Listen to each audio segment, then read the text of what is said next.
Thanks very much, Owen and Katie as well, and appreciate all your work to date. And I've had dealings with Katie, and recently, in early January, myself and some of my colleagues in Fianna Fáil spent 2 days around Westminster, and we've got great assistance from Claire, who does a lot of work with you there as well, and through Member of Parliament Conor McGinn and the APPG group. So I have a couple of questions. Firstly, I think it was obviously, look, I think the question that is posed is, is like how to make Brexit work for all, and it's an easy question to put there. It's actually getting the answers to that. And I think one of the biggest issues in that is that, from my contacts with colleagues in Britain through the Foreign Affairs Committee here and through my own role as Foreign Affairs spokesperson for my party, it is very, very clear, even within government that are in the UK, that there are very, very different views within the British Cabinet and also within the Parliament itself, depending on which committee you talk to. And there's one specific area, and we could go into loads on that, but one specific area I want to ask you about is particularly around the agreement on Phase 1. We tried to interrogate this to a great degree when we were in England the week before last. Is that our understanding of it as a state is this: the no regulatory divergence effectively is north-south, and de facto then that extends to east-west.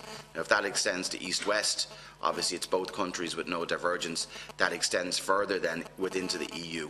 Okay, so that is the way that we as an EU state with no divergence with the UK post them leaving would mean that they would effectively have no divergence with the EU and with the remaining EU 26, not including us, obviously. But when we asked that particularly of the Foreign and Commonwealth Office, when we met as well with the Brexit office in number 9 Downing Street. Within both of those offices, there was a different view, that they didn't subscribe. Now, I know the negotiations are, but they didn't necessarily subscribe that would be the case. You have highlighted here as well of the need for them effectively to stay within a customs union, so as not to bring about further tariffs or border checks. I think we know that, but I really think Phase 1 was the easiest, if any of it is easy, and Phase 2 is what's really going to be difficult. Like, we're into, as to use an Irish phrase, we're into senior hurling now, and I think that the Brits will understand that pretty soon. But I think what you have been able to do is to set forward a sensible approach. Now, I get a sense. Firstly, I want to ask you about that regulatory divergence. What are you picking up? Is the understanding in Ireland the same as the understanding in Britain? Okay. Secondly, what I would like to know is that the extension of the transition phase. You mentioned that the Secretary of State Davis actually seemed to accept that. You're saying very clearly you think that the transition phase is too short. I'd actually happen to agree with you. I think it's important that we as a member state ensure the integrity of the European Union and the strength of the Union itself remains intact. But I still think we can be reasonable. And I think where the British-Irish Chamber in particular, you have a role, is to continually highlight the trade piece.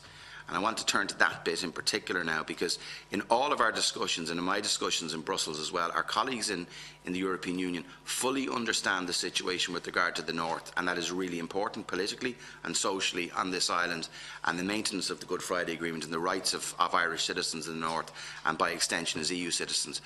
But I have a concern that the European Union may feel that if that element is dealt with, that the trade piece is secondary. Now, our chairman has outlined, and you've outlined in your presentation, 400,000 jobs on both islands underpinned by this substantial trade done between the islands.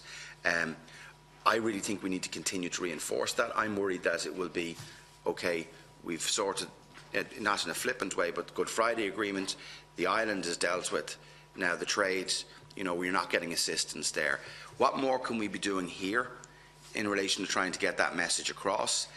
Would you agree at this stage that it's timely for the European Union to look at maybe an EU reform fund in relation to supporting businesses that are heavily vested in the UK market? Because I already get a sense within Britain that state aid rules have loosened there to a great degree already, and that they may not be be following the letter of the law with regard to EU state aid rules as such. But I think we need to have a level playing pitch when we're competing with British companies.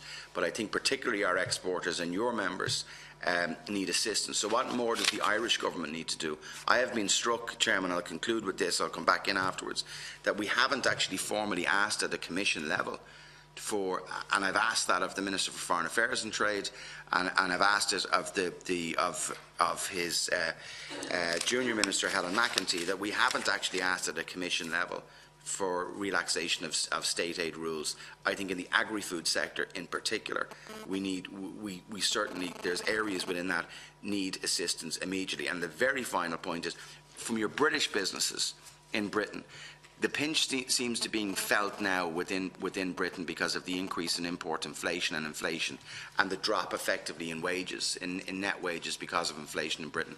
Do you get a sense that Brexit's beginning to bite there, and therefore because of that, that reality is dawning that the hard Brexit, no deal is better than a bad deal, to quote John Redwood and others like him, that is actually losing currency in Britain itself? So